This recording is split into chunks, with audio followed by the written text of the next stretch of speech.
Primeiro volume da obra: As influências dos habitantes do vácuo. A verdadeira alma é o coração, mas por categoria vã forjaram-na. Invisivelmente nunca existiram, e sim viventes, habitantes do imenso vácuo, que se regem por uma hierarquia igual à dos viventes aí da terra, por serem deformados em categorias diferentes. Então, pergunta o infante: e existem no vácuo mais viventes que aqui na terra? Respondo eu: não, porque a terra é uma verdadeira bicheira, produzindo vidas de todas as maneiras, vegetais, viventes com sua hierarquia muito grande, animais, viventes com sua hierarquia e diferenças uns dos outros, muito grandes. A terra e a água, ambas são viventes, fábricas de viventes. Portanto, no espaço, só existem seres inferiores, que dividem-se em partes, com diferenças uns dos outros, por ser o Sol gerador e criador, a Lua a agir com seus efeitos magnéticos como coadjuvadora, e as estrelas com as suas influências salutares, eletrizantes, correntes estas adubadoras da formação dos seres.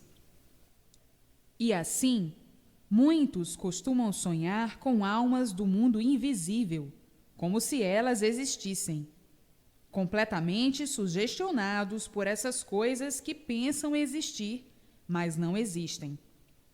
A sugestão tem grande parte de influência magnética, fazendo com que o vivente enxergue essas fantasias debaixo do poder magnético. Portanto, alma, uma só, que é o coração, que é a alma do corpo, a alma da vida. Nele estão os bons e maus sentimentos. É o dono do corpo. É o primeiro a sentir as coisas boas e más. E ainda há viventes sonhando com essas existências, que na realidade nunca viram para poderem provar. É o mundo dos cegos de olhos abertos, e por isso não sabem divulgar essas coisas. Vêem, mas não sabem o que estão vendo. Aprendem as coisas sem terem certeza se são verdadeiras ou não, e vão falando como se tivessem certeza do que dizem, nunca vendo a existência de tais, para saberem se estão certos ou não.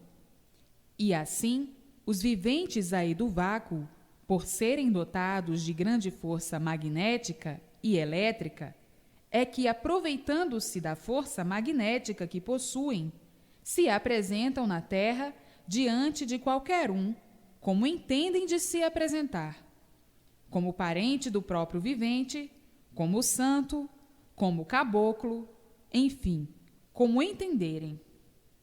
E os viventes, que não conhecem essas coisas, nem sabem como elas são feitas, dizem que se lhes apresentou diante de si sua mãe, o espírito deste ou daquele, como pode ver perfeitamente também de outra pessoa qualquer.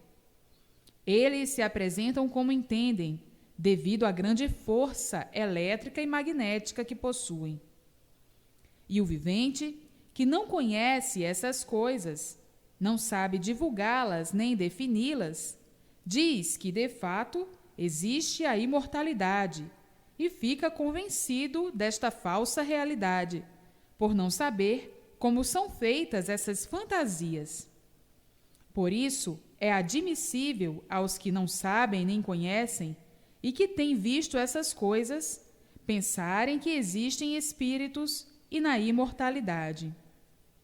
Então, esses que têm visto e costumam ver, começam a falar na passagem que vão fazer quando morrerem, na esperança de que na vida espiritual talvez sejam mais felizes.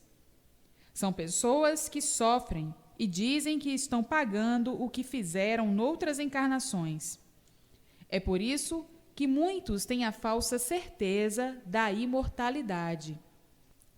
Mas, se conhecessem como são feitos esses movimentos, como são feitas essas coisas, interpretariam de outra maneira.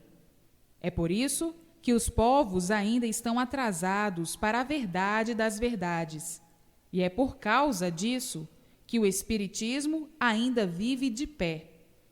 Quando souberem divulgar todas essas falsidades, acaba-se o Espiritismo, acabam-se as experiências e firmam-se todos com certeza das coisas.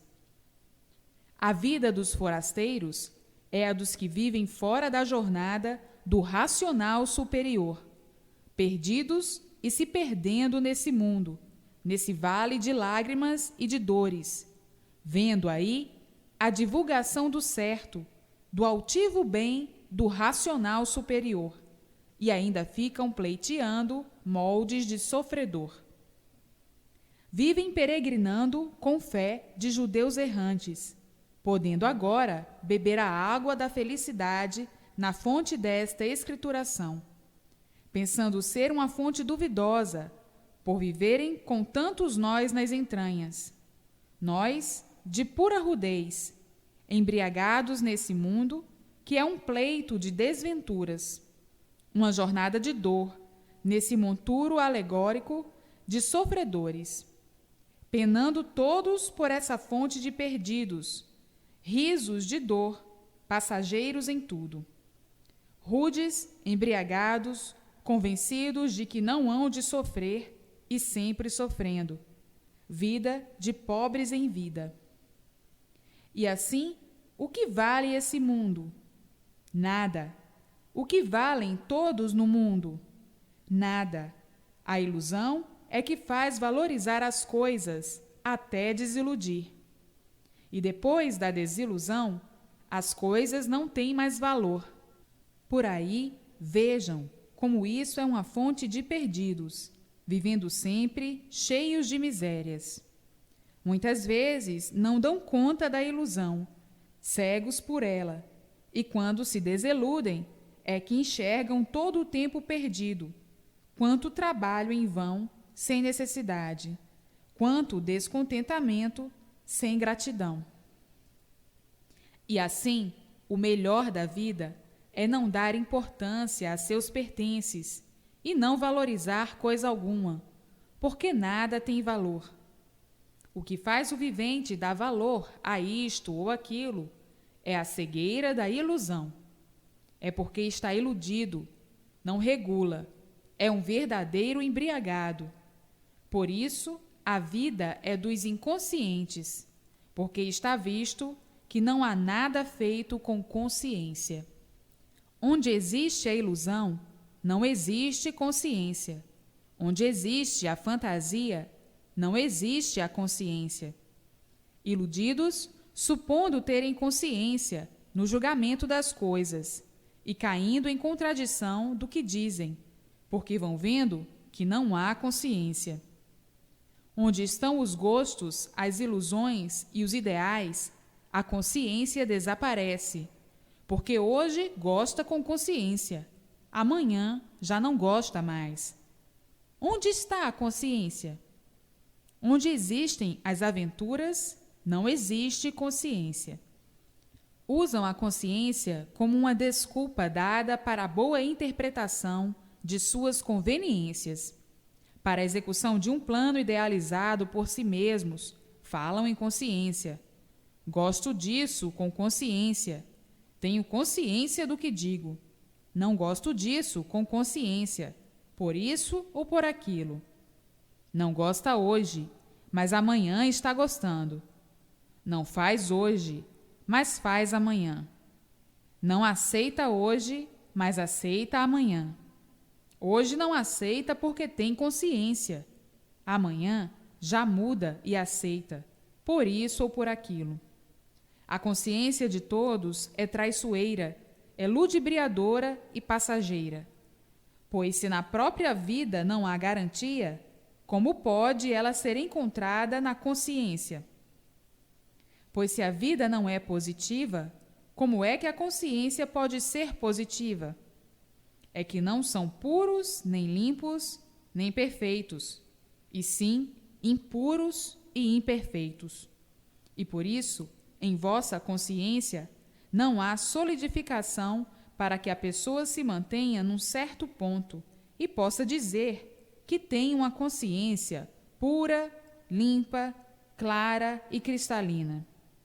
Os que assim dizem faltam com a verdade para aqueles que conhecem o que é o ser humano. O ser humano é um sofredor, é um traidor de si mesmo e dos incautos que não compreendem a natureza. Portanto, o que são no mundo? Aparentemente, tudo são, e verdadeiramente nada são. Verdadeiros cegos de olhos abertos, que vão falando serem certos, como coisa que fossem de uma natureza direita, de uma consciência direita, como coisa que fossem puros, limpos e perfeitos.